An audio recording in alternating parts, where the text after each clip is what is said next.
returns, and what they're doing. Welcome to Salford this afternoon. Good to be here. What lessons have you learnt from your visit to Salford today, and will you be taking any of those lessons around the rest of the country? Well, I've just actually been to see some extra lessons in maths and English, which the students are doing here, to make sure that they get the extra help and sometimes the one-to-one help after school so that they can do really well in the GCSEs.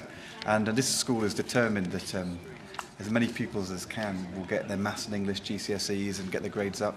And some of the students are doing them a year early, and some of them will try this year and then have a second go. And it's that focus on ensuring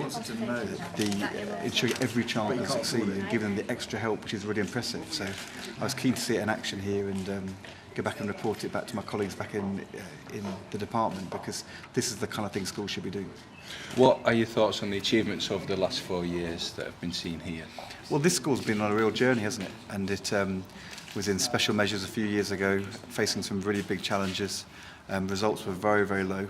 And there's a brand new building, which is great. And just talking to the student council, they're all saying that the new building means that they feel more valued and that therefore discipline's improved, that people are proud of their school.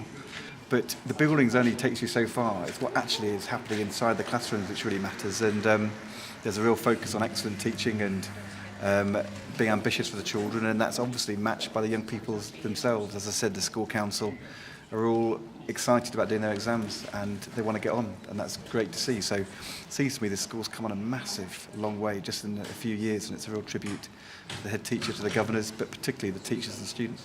Are you keen to make Harrop Fold an example of exactly what the government wants to achieve? Well, what I want is not to have excuses, not to have people say, well, you know, we've got some good schools in our city, but that school down the road, near to that estate, they're never going to do well. Kids from there are never going to really aspire. And I think that kind of attitude is totally unacceptable. Every parent wants their child to do well. Actually, every child and young person's got it in themselves to achieve.